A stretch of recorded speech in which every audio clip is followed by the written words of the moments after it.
Tema 15. La relación obligatoria. Resumen. El derecho de las obligaciones implica una relación entre dos sujetos, donde por un lado el sujeto pasivo o deudor se halla constreñido a cumplir una prestación debida a favor del otro sujeto activo o acreedor, quien posee el poder jurídico de intimar judicialmente al cumplimiento de dicha prestación en caso de incumplimiento. Por tanto, el derecho de crédito es un derecho de contenido patrimonial, pues cualquiera fuera la prestación debida por el deudor, su patrimonio queda en garantía de esa prestación, tal como dispone el artículo 430 del Código Civil. Por último, como en cualquier otra rama del derecho, existe un bien tutelado. El derecho a las obligaciones protege el derecho de crédito. De esta manera, el bien jurídico protegido por el derecho obligacional es el derecho de crédito, en interés de la sociedad, con el propósito de dar seguridad jurídica a todo negocio jurídico. Concepto. Definición según Justiniano. Obligatio es iuris vinculum quo necessitate astringimur aliquis rei solvendae, secundum nostrae civitatis iura. Obligación es un vínculo de derecho por el cual nos vemos en la necesidad de cumplir algo, según las leyes de nuestra ciudad. Para el gran doctrinario Guillermo Borda, obligación es el vínculo establecido entre dos personas o grupo de personas por el cual una de ellas puede exigir de la otra la entrega de una cosa o el cumplimiento de un servicio o de una abstención. Entonces podemos decir que existe una obligación cuando una persona debe a otra una prestación, que puede ser un dar, un hacer o no hacer.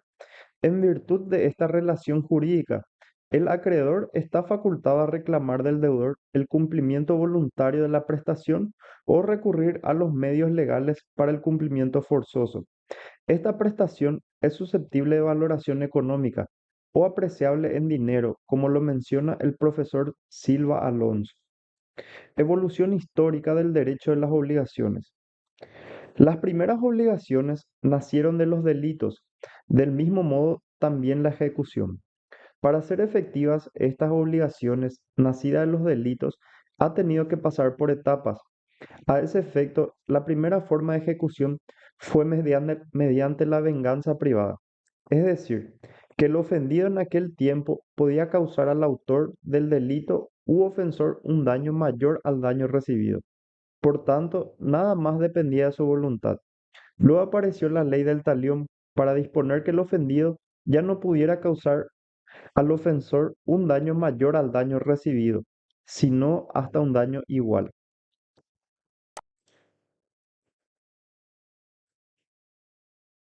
Posteriormente, ya superada esa etapa, surge la compositio o composición voluntaria, mediante el cual el ofendido podía optar por un pago en lugar de causar daño al ofensor.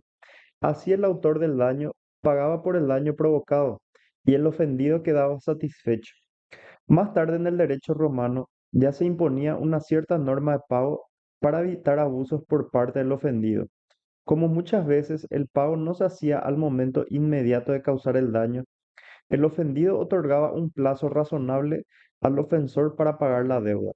De esta manera, el deudor garantizaba su deuda con su propia persona, lo que hoy día puede ser una garantía personal, pero sin el mismo efecto que antes, pues en los primeros momentos no se conocía la garantía de un tercero.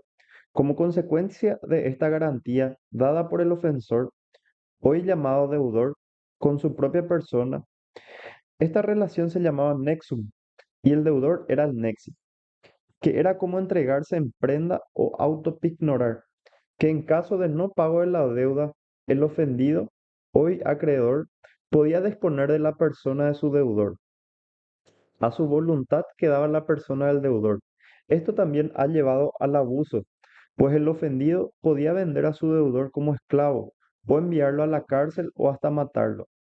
Este acto se llamaba manus del ofendido.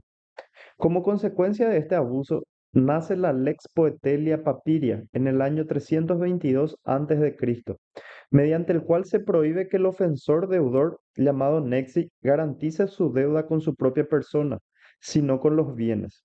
Dicha lex tuvo consecuencias importantísimas que constituyen principios rectores de nuestro derecho en las obligaciones hasta nuestros días.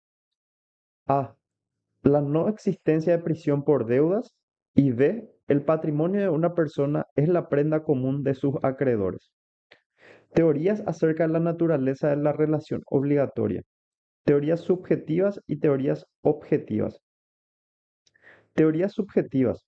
Las teorías subjetivas que ponen énfasis en el carácter personal de la relación, se destaca la sumisión de la persona del deudor a la del acreedor, en el sentido de que éste pueda ejercer influencia sobre los actos de aquel, de modo tal a que produzca cierta conducta que tienda al pago, o sea, al cumplimiento de la obligación. Estas teorías subjetivas indican que el crédito da al acreedor un poder sobre el deudor o sobre sus actos, predisponiendo a actuar de modo tal a cumplir la obligación pendiente. Teorías objetivas. Las teorías objetivas ponen el acento no en las personas que forman parte de la relación obligacional, sino en el vínculo que se entabla en función al patrimonio del obligado. Por ello, las teorías objetivas han establecido que la relación obligatoria no constituye una relación de señorío sobre la conducta o la persona del deudor, sino más bien un título sobre el patrimonio del obligado. Deuda y responsabilidad. Deuda es la carga de pagar determinada prestación, lo que genera a su vez la responsabilidad por el eventual incumplimiento de la misma. La teoría de la deuda y la responsabilidad fue creada por aquellos comentaristas del derecho romano, conocido como pandectistas, y sostuvieron que la obligación tenía dos fases diferentes. La primera, llamada deuda, durante la cual se esperaba que el sujeto obligado cumpla voluntariamente aquello que debía, y mientras se aguardaba ese momento, el acreedor nada podía hacer para reclamar el cumplimiento. Era entonces un tiempo de espera. Y la segunda fase, llamada responsabilidad, se daba cuando el deudor no cumplía la obligación y el acreedor accedía a la potestad de ejercer medios coercitivos para lograr dicho cumplimiento. Esta corriente doctrinaria identificaba las obligaciones naturales como aquellas en las que había deuda, pero no responsabilidad. Deber y obligación.